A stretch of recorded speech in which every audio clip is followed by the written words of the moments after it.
War never changes. But video game adaptations sure have. I've already talked about the subject in my videos on the Mario and Detective Pikachu movies, but it really feels like video game adaptations have become much more faithful to the source material than ever before.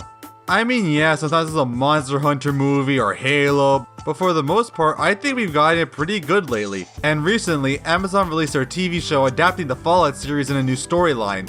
Now, I freaking love Fallout, if you haven't noticed, since I've been constantly bringing it up in so many of my videos. But it's funny how I got into it because of this channel. When I made the RWBY Gilman video, I had no experience whatsoever in video editing and creation, and starting with an hour-long video essay took so much out of me and took weeks to make. So after that, I wanted to take a break, and I did own the Fallout series, so why not try? And after a bit of a rough start, I truly fell in love with the franchise, with its amazing atmosphere, gameplay, lore, and so much more. I was practically addicted, which might be why so many of my videos after had such big gaps. Sorry. And I played through 3, New Vegas, 4, and even 76. It's like, seriously guys, stop treating it like it hasn't changed since release, it's gotten so much better. And I haven't gotten around to playing 1 or 2 because I hear it's super hard to get into, but it's on my list. But believe me, I want nothing more to make a giant mega review series covering the entire series. But that would take months just to get the footage alone, and my channel really isn't in a place right now for such a huge project, but trust me, it's one of my biggest plans. And yeah, how ironic that the year when I started playing, we get a screen adaptation. Like, it's perfect. And for the trailers, it looked great. I mean, sure, it wasn't super in-depth in the lore or anything, but for a screen adaptation, it looked promising. It got the core of the world down and looked like Fallout. Though, as much as I was excited, I've seen plenty of people pessimistic or that it's terrible and inaccurate and the show is gonna be bad. Like, a lot of that. But then again, Fallout fans in anything that's not New Vegas, so pfft. No, seriously, I've only been a part of this fanbase for like a month or two, but I've never seen people so pedantic over stupid issues. People saying from the first teaser it missed the spirit of the games, that's too humorous or not humorous enough and stuff. And even to the ultra pedantic. Like people legitimately getting upset this one hatch is now in power armor to the point of saying that you're not a true Fallout fan if you're not upset. Like, are we seriously gatekeeping over this? Seriously? This is the series that in its earliest installments had you growing a talking plant to learn how to be a talking scorpion at chess. What are we doing here? Yeah, it's that attitude which really made it hard for me to get people's genuine feel for the show before it came out. But I also saw plenty who were excited to see where it would go, and they were doing a ton of promotion with ads and merchandise that's way too expensive. Come on, you don't have to adapt the Fallout universe prices. But now that we've gotten the show, I gotta see how it turns out. To sum up the lore if people don't know, in the parallel future of 2077, the US and China engaged in war which ended in the total atomic annihilation of the world, bombarding the planet with nuclear bombs that destroyed civilization. Many people sought shelter in underground colonies named vaults, but unbeknownst to them, most were actually used for horrific social experiments, which killed nearly all members. The surface now has become a wasteland where people struggle to survive to get resources and deal with the new mutant fauna as a result of rampant radiation. And if a human gets exposed to too much radiation, they may become a thing called a ghoul, where your skin kind of peels off but you no longer age, but can become a feral zombie over time. The games usually take place roughly 200 years after the bombs fell, where society is starting to rebuild, with a few larger factions vying for power. For example, the Brotherhood of Steel, who mod themselves like the Knights Templar to recover pre-war information and technology to ensure another global catastrophe can't happen again. Usually the games involve the player venturing into these new territories and make a huge difference in the current power struggle. Now, the story is a bit complex and I want to go into it without spoilers. It starts out in Vault 33 with a seemingly perfect vault and our main character, Lucy, trying to get married to a member of the next vault, Vault 32. But right away, I can't give away what happens since it's something huge and spoilery that I genuinely did not expect. But it is kind of familiar to those who played the game, but also different in a way, which I do kind of like. And Lucy has to brave the outside wasteland. But the story is interconnected with other characters, one being an initiator of the Brotherhood of Steel sent out to recover a dangerous and game-changing piece of technology, and gives us some more insight on being an aspirant in the Brotherhood and just generally seeing other aspects of the organization. It's a bit more overtly cult-like, which I've seen people complain about, but Fallout fans complain about literally everything, especially the Brotherhood, and you could argue it's more in line with how the first few games set them up as. Though here they're a lot more morally muddled and cold, which could be a response out of the recent Brotherhood reputation. I mean, 3 at them as much more altruistic and charitable that people hated because it ruined what the Brotherhood stood for, even though the game specifically pointed out that their leader is betraying the principles of the Brotherhood and he was changed after committing genocide in the pit, and then caused the sect in his order to split off into being the techno hoarders that they are that everyone ignores completely and they hate it. And for kinda went back on it by them claiming to be altruistic but practically entirely self-serving, but also really genocidal and practically Enclave-like, and New Vegas made them completely irrelevant. So if anything, the series, the pacing feels like a response to that, which yeah, people still aren't happy and I'm just convinced they never will. But we also have the Ghoul, a pre-war actor now taking the role of a badass bounty hunter, also at the same target, and takes a lot more of an antagonistic role than I first thought. But he has an amazing presence to him, and his character was fantastic, especially with the flashbacks to his pre-war life, giving some more insight on the world before. Now, all these characters have their stories intertwined through multiple episodes, largely since they're all after the same target, but it does have some more interesting dynamics. I do want to elaborate a bit more on the characters since I found them all super great and compelling. I'll start with Lucy, played by Ella Purnell, who I swear was Zoe Deschanel when I first saw. She was in what likely feels like a control vault, where everything was perfect and having a vault focused on altruism and goodwill, in the hopes that they will one day rebuild society. The Vault Dwellers have always been treated as the naive remnants of the pre-war, of course due to their isolation and the fact that they are very easy pickings once they're on the surface. But I think Lucy plays up that aspect perfectly. She's very optimistic and good-natured with a heart and sense of benevolence with how she was raised. Which of course makes it all the better when she has to face the disturbing realism of the surface world. Some of it is played with as comedy as expected, but it's also done a lot for her character work, with her breaking down and forced to deal with the blinding truth of her reality. I found her super investing and that she never gives up despite all of that, but still always has that vulnerability to her, that all of her experiences genuinely affect her. And seeing her grow too as a character through her hardships, becoming much more resolved and stronger is super gratifying to see. I loved her in this. Maximus was also another interesting character. We never really got to see life inside the Brotherhood of Steel as an aspirate or initiate or squire. We see the strict militaristic structure and how it has multiple members and more of the Knights Templar inspiration, with a much more apparent religious aspect that's kinda been in the games but brought more focus here. What I think they did really well with him is that he's not necessarily a good person. He does some morally questionable things, and a lot of times even the audience isn't sure what he's done, how far he's going to go. But I also like his dynamic with Lucy being pretty much the only people who can open to each other, and how some of their experiences change each other in different ways. But then there's the Ghoul, or his real name, Cooper Howard. Wait a minute, Mr. Howard? Oh come on! But yeah, this guy is probably the most interesting character. We know roughly who he was before the war, but the incredible amount of time between makes it very hard to know what he really is. But the Wasteland truly changed him, making him a cold, heartless renegade who brings fear and destruction where he goes. His presence is felt whenever he appears by how much he thoroughly dominates any conflict he's in and being seemingly unstoppable. It was great to see how he counters Lucy's naivety and goodwill with his own harsh, brutal nature and have a more interesting dynamic than you'd think. Like seriously, I can't get over how brutal this guy is. Though unlike what the trailers made it feel, this isn't some quirky gang of ragamuffins. They have conflicting interests and are at each other's throats a lot. And I mean a lot. It's a very interesting dynamic that they all have, I love it. But I seriously love the pre-war flashbacks with his own intense, interesting narrative, which shows how different Cooper is before the war and his relationship with Vault-Tec. I love how they did them, they're practically perfect. But the story itself, I will get to the big thing later. I gotta say, I legit did not expect to get as dark and serious as it does. Like, the trailers don't do it justice, it gets insanely dark, messed up, and brutal. Like seriously, they throw some gruesome stuff you'd never expect. A little off-putting for me, but I gotta appreciate the effort. But it's not even just the gore and violence. A lot of the time you're faced with seriously harsh, brutal scenes that have so much tension and silence where you're just stuck in this situation. And especially the intro showing off the intensity and horror of nuclear warfare. Fallout is kind of in a weird ground between serious and silly. It's a depressing wasteland where people constantly die and struggle, but it's also full of weirdos and silly mutants and it goes back and forth a lot. And yes, Fallout has literally always been silly! Again, talking chest plants, intelligent death calls and mole rats, Harry Berry, Larry Gary. I consider the series to have a sort of black comedy or gallows humor to it, and it uses it a lot to make sure it's not just a pure bleak apocalypse, there's some fun there.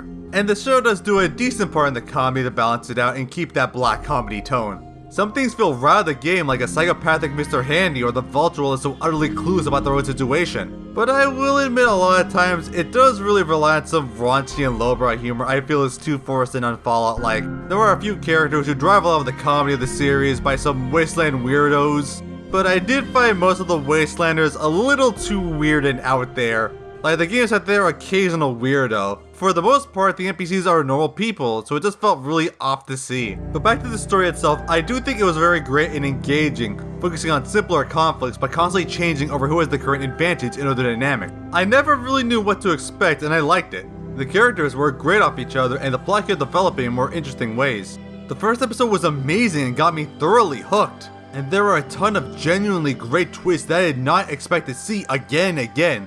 There's a side storyline uncovering the secrets and experiments of Vault 33 and the others near it, which I was surprisingly invested in for something that felt so utterly inconsequential at first. And then there was the storyline flashbacks about the ghouls' past and the growing power and secrets of Vault-Tec that was meant to pay off in the end in another great way that felt right out of the game's vaults. For having so many side plots, many of them were done super well and investing. Even the writing is pretty great too, with standouts being the political commentary of the pre-war and the ideology it presents and sets forth. But I'm sure people make vague complaints to New Vegas anyway. Admittedly though, I did feel the story largely lost steam at around episode 5 that kinda got worse after. Largely for one huge problem which I'll get to in a bit, but these got slower for really no reason.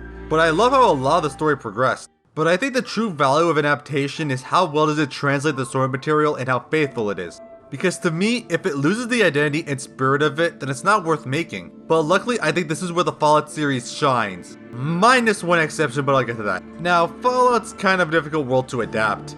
It's easy enough to make a huge wasteland with ruined structures in a game, but actually having to build and construct massive site sets and keep them interesting is a much harder thing to do in live action TV. Not to mention the multiple big scale settlements like Megaton or the Vaults you have to make too. But I think they really succeeded with the best as they could do here.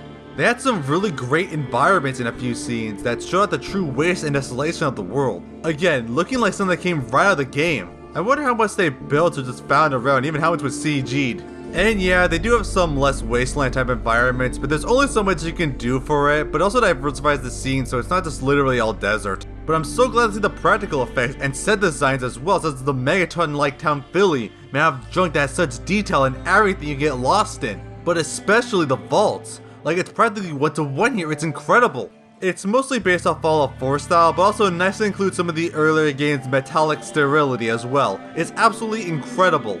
And even other locations get to show up like the Red Rocket or Super Duper Mark that really makes it feel like part of the world.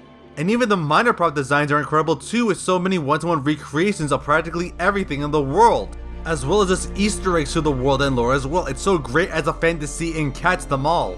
The music is also great too and features so many iconic tracks of the series, and I love the dynamic intro and outros. Even some iconic weapons make an appearance. It actually does a pretty good job of introducing the franchise to newcomers and explaining in a way that makes sense, which possibly contributes to why its critical score is so high.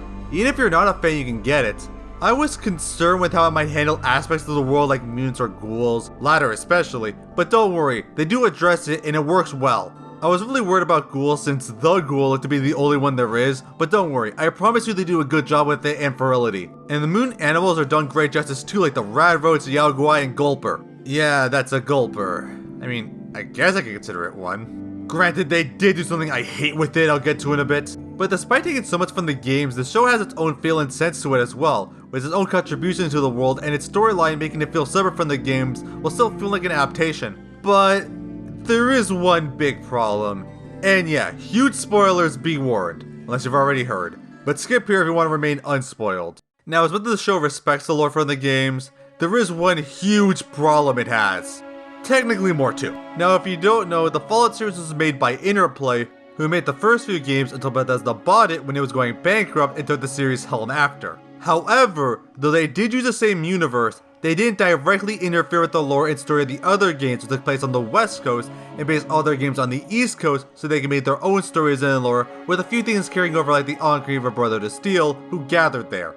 And despite people whining regardless, it was for the best and they largely left the old games to themselves and allowed Obsidian to take the helm to continue the West Coast storyline in New Vegas. However, this show has gone to the West Coast and has actively retconned and messed up the lore of the first two games, which people seriously do not like. The New California Republic is one of the franchise's biggest factions and organizations that have taken over the West Coast as its dominant power and were hugely important in the first 2 games. But the series pretty much destroyed them rather unceremoniously, destroying their capital, leaving only a few remnants and changing the entire timeline. And people are pissed. And even though I'm not too big on the NCR myself, I'm not in love with any Fallout faction really, I think it was a terrible idea. You can't just retcon and get rid of this huge important group in the games, especially not the way they did. And people hate it. And as much as I can't stand Fallout purists now they proudly destroyed every conversation about the game, I agree, it was a terrible decision that should not happen. I mean, it's not like the NCR wasn't set up to fail. New Vegas had established that their power is diminishing and fracturing through overextension, or even outside factors like the Legion, Ulysses, Elijah, or these guys, and even Chris Avalon apparently isn't too happy with how big the NCR is, and it tracks from the Wasteland. If there was a set-up reason, then maybe people would be okay, but the way they did just felt so out of nowhere, it practically ruins the original games. And even New Vegas isn't safe, and it's also destroyed at the end too. Like, this is directly destroying the biggest parts of the series that people love and treating it like it's nothing. You can't do that. And it even killed a lot of my enjoyment near the end of the series because I was just baffled by their choices. And they changed the NCR so much to the point where I genuinely feel it would have been better if they just made a new faction. Make a new continuity with this, don't set it in NCR territory, do it in Chicago or something, have a clean slate you can work with instead of doing possibly the worst thing you can. This is the main thing I've seen people have issue with and are furious, and I think they have the right to be. Like, the fan base is rabid enough, they don't need to deal with this too. I don't want to say that's spiteful to the Interplay games, but it does kind of feel that way. I also have some other personal issues like Vault 4, while interesting, it was way too confusing in its history and the lore, it was practically pointless in the entire plot. And I do find the idea of Vault-Tec trying to create radiation immunity by hybridizing animals and mutants, but it's not given a focus and it's just way too off. Like, the Gulpers are mutant humans? That's stupid! Keep the Gulpers, why are we doing this? Is it weird or more personally upset by this than the NCR? I don't know, I like my mutant animals the way they are. Also, the series does do a cardinal sin of confirming who dropped the bombs. I mean, it's not their idea, it was also the twist in the scrap Fallout movie, but it's that ambiguity that the series thrives on. Confirming Vault-Tec did it does take a lot of that away, and even confirming the experiments does as well. I feel they are changing and establishing too much of the lore where it becomes problematic and is really making the fans upset. And it's such because all of this entirely could be avoided. That's what I see truly making the fans upset and making them hate the series because of it. It's the biggest prime problems I and many others have that's going to affect their judgment. And I hate it because I truly think the show is great as an adaptation of the series and as a show in general. If it wasn't for that one problem, I'm sure so many others would be more open to it. Or maybe just make it clear that this isn't canon because canonizing this would be a nightmare. I genuinely love this show and it affirmed my love of the series. I think it tells a really engaging and interesting story with characters you'd like to see and feel as a part of the world. The only problem I have is that it changed too much of the lore in a bad way. But seeing the world I love brought to life in this way, I gotta say it felt invigorating and unique. And I do still want to see what they'll do in the future. I am hooked on the storyline they presented and the characters they made regardless, and if they would do what they did again. But it seems unlikely. But hey, I'll be there in season 2 regardless. Also, if you want to see maybe another live action thing like this, I recommend the movie Love and Monsters, which has a similar premise to Fallout of humans in bunkers hiding below the surface from mutant creatures and one guy venturing out to find his loved one. It's really fun and creative and I'm sure you'll enjoy it. But I still recommend you give the show a watch if you're a Fallout fan or just trying to get into the series. Just be aware, the lore isn't what it's like in the games. War may never change, probably this show will change what it needs. And Fallout fanbase, please don't kill me. Is it really called Ghoul? Yeah. Okay, this one's just called Ghoul. Do not. Ghoul. Ghoul. No, your kind ain't welcome here. Are they ghouls? How long has this asshole been moldering in the ground? How do we know he's not feral? Was. Unless he's alive in there, just sleeping. One of those little Japanese sleep hotels. Offer you one of these cherry tomatoes, but you got a hole in your neck. What was Ghoul about that? Nothing about that was Ghoul. Weird guy.